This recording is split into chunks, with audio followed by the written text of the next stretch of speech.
The Great Smoky Mountains National Park stretches along the border of Tennessee, North Carolina, in the southeastern United States, and covers a vast expanse that includes 187,000 acres of very old forest. The park is a UNESCO World Heritage Site and is the most visited national park in the United States.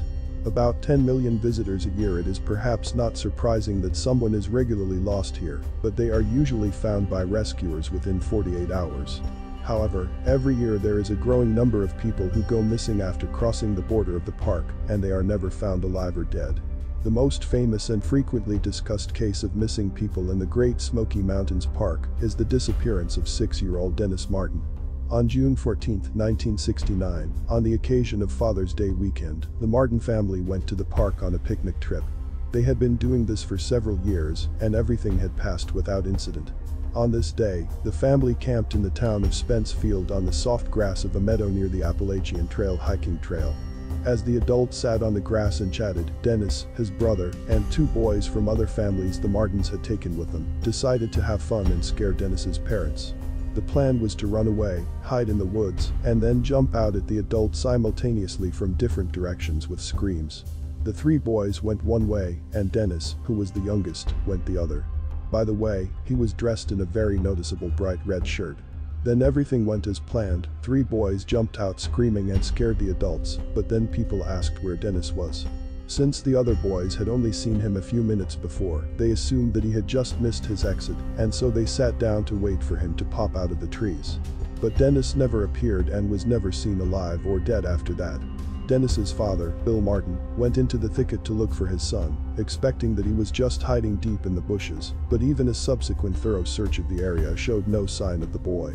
More and more worried, Bill and Dennis's grandfather, Clyde Martin, set off on foot in different directions, going further and further away from where the boy was last seen. And they still didn't find anyone. Then the park rangers were notified of the missing child, and they launched a massive search, which lasted until dark and was interrupted when heavy rain began. The next day, the search for Dennis continued, and then the first, and as it turned out almost the only clue, was found.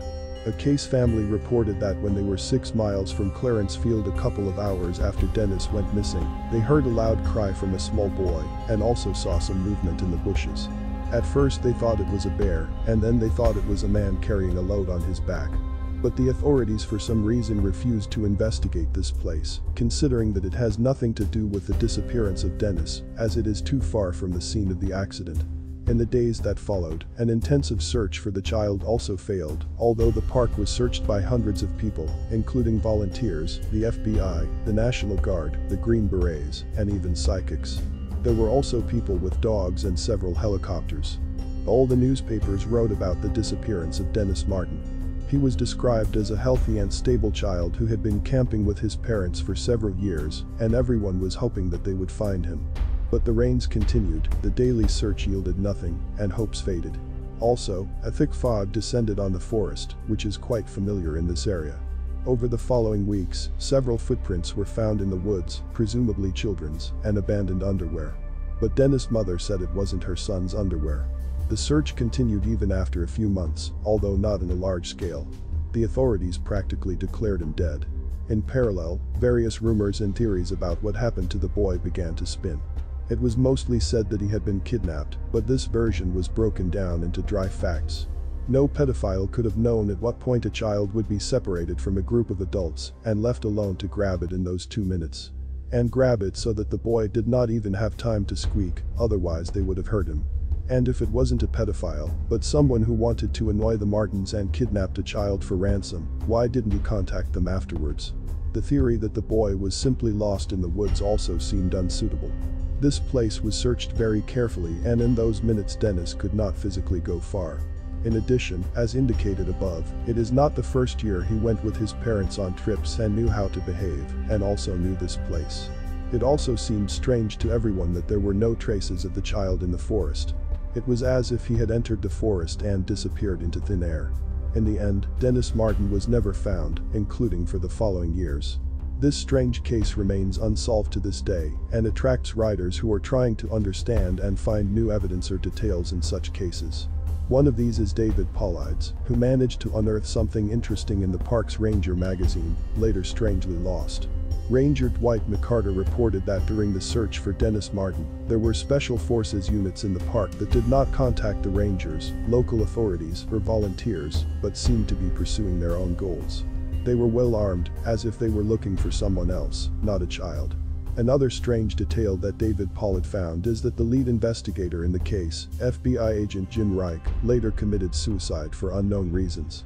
Subsequent disappearances. In the years following the disappearance of Dennis Martin, other people mysteriously began to disappear in the park. On October 8, 1976, a 16-year-old sophomore high school student from Knoxville named Trenny Lynn Gibson went on a field trip to the national park with 40 of her classmates. The students walked from the parking lot to an area called Andrews Bald and immediately split into several groups for convenience.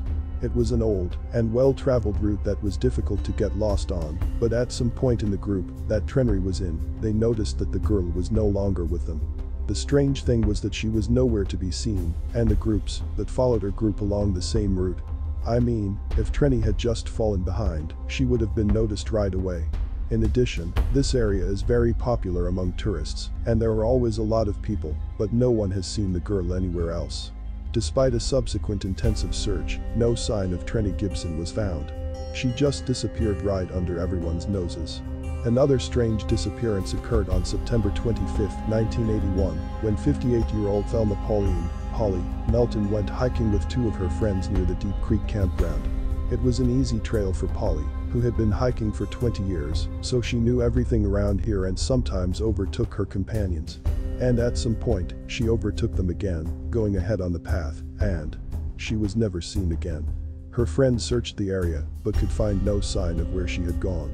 Even more unusual was that Polly was a rather obese woman and suffered from high blood pressure and frequent nausea, for which she took medication. They couldn't physically get far away from their group anyway. She was also a happy person with no depression or signs of wanting to kill herself or any other apparent reason to want to disappear. Again, a massive search was launched, but no sign of Polly was found.